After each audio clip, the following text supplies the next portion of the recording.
Dear students, இன்றைக்கி நம்ம பார்க்க போகிறது first unit two gentlemen of வெரோனாவோட question answer. Who did the narrator meet at the outskirts of Verona? The narrator met the brothers Nicola and Jacopo at the outskirts of Verona.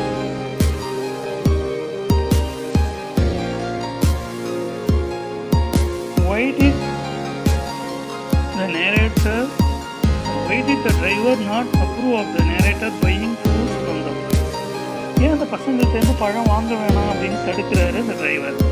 The driver did not approve of the narrator buying fruits from the boys because of their shabby appearance. அவங்களுடைய அழுக்கான தோற்றத்தை பார்த்துட்டு தான் பழம் வாங்க வேணாம்னு தடுக்கிறாரு. அடுத்த question. The boys did not spend much on clothes and food. Why? நிறைய ஏர்ன் பண்ணுறாங்கன்னு பார்த்தோம், ஏன் அவங்களுடைய துணிமணிக்கும் சாப்பாட்டுக்கும் செலவு பண்ணல அப்படின்னு கேட்டிருக்காங்க.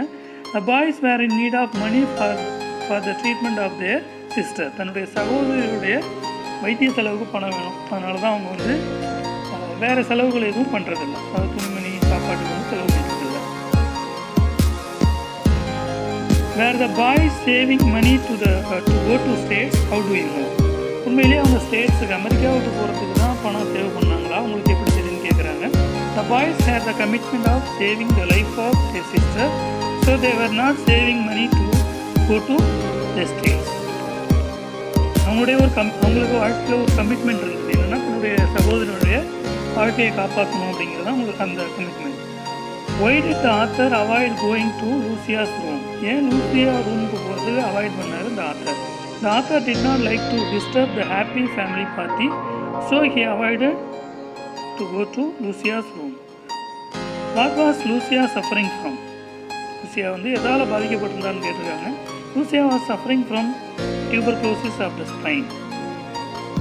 காச நோயால் பாதிக்கப்பட்டிருந்தாங்க. அந்த காச நோய் எங்கே வந்துருக்குது?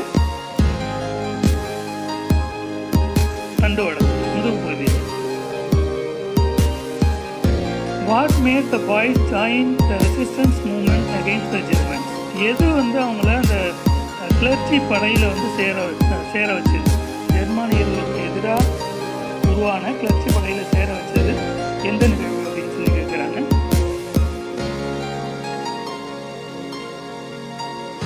The Germans killed the boys' father and made them homeless. ஜெர்மானியர்கள் என்ன பண்ண அவங்க இந்த பசங்களுடைய அப்பாவை கொண்டுடுறாங்க, அதுவும் இல்லாமல் வீடுகளை இழக்க வச்சிடுறாங்க. இந்த ஒரு நிகழ்வு தான் இந்த ரெண்டு பசங்களையும் அந்த ரெசிஸ்டன்ட் மூமெண்ட்டில் சேர வச்சு. This made the boys join the resistance movement. What made the boys work so hard? இந்த சின்ன வயசுலேயே அந்த ரெண்டு பசங்களும் ரொம்ப கடினமாக உழைச்சி பணம் ஏர்ன் பண்ணுறாங்க. They decided to save the life of their sister made the boys work so hard. தன்னுடைய சகோதரியுடைய உயிரை காப்பாற்றணுங்கிற ஒரே நோக்கம் தான் அவங்கள கடினமாக உழைக்க வச்சு.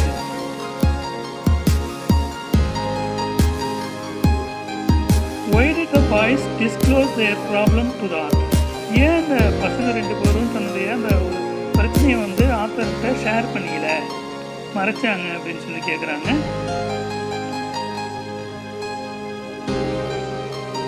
The boys didn't disclose their problem to the author as they didn't like to gain sympathy. அவங்க அவர்கிட்டேருந்து கிடைக்கக்கூடிய அந்த இரக்கம், அந்த பரிதாபம் இருக்கு இல்லையா, அதை ஏற்றுக்க விரும்பலை. Describe the appearance of Nicola and Jacopo. First பரவாயில்லையே பார்த்தா நம்ம லெசனில் ரெண்டு பசங்களுடைய தோற்றம் எப்படி இருக்குது அப்படின்னு சொல்லி கேட்குறேன்.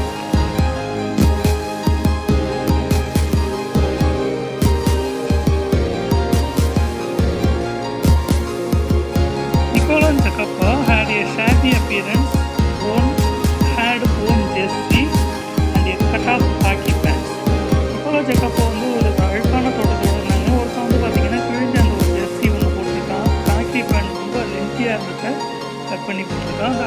The other had shortened army tunic, ஆர்மியில் போட்டுக்கக்கூடிய ஒரு சின்ன டியூனிக் மேலே ரொம்ப ஒல்லியாக இருக்கிறதுனால gathered in loose folds.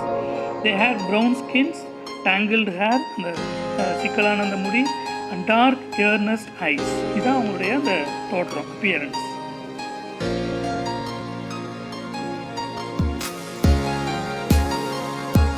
What were the various jobs undertaken by the little boys? என்னென்ன வேலைகள்லாம் அந்த சின்ன பசங்க செஞ்சாங்க அப்படின்னு சொல்லி கேட்குறாங்க.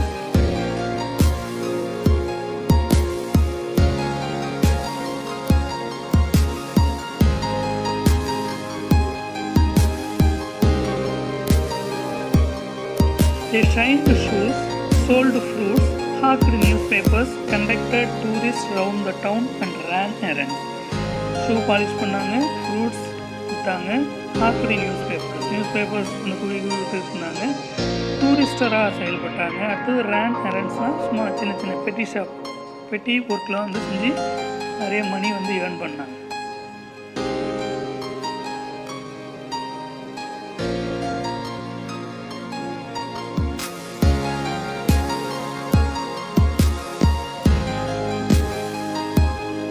How did the narrator help the boys on Sunday? ஞாயிற்றுக்கிழமை அன்னைக்கு இந்த பசங்களுடைய ஃப்ரீ டைமில் அவங்களுக்கு எப்படி உதவி பண்ணார் நேரேட்டர் அப்படின்னு சொல்லி கேட்குறாங்க.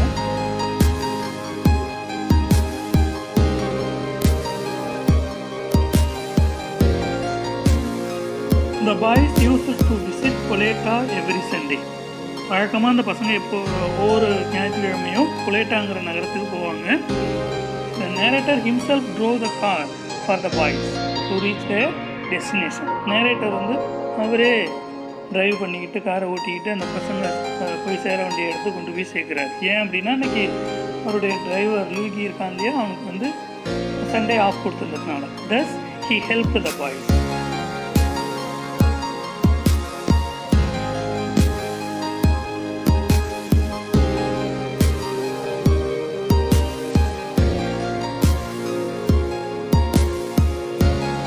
Who took the author to the cubicle? Cubicle, அந்த ரெட் ரூஃப்டு வில்லாவில் உள்ள cubicle இருந்தது இல்லையா, தடுப்பு அறை, அதுக்கு அங்கே ஆத்தரை வந்து யார் கூப்பிட்டு போனது அப்படின்னு சொல்லி கேட்குறாங்க. இந்த பசங்க தான் வெளியிலே விட்டுட்டு அவங்க 2 பேரும் ரூம்குள்ளே ஓடிட்டாங்க இல்லையா, அதுக்கப்புறம் யார் கூப்பிட்டு போனது அப்படின்னு கேட்குறாங்க.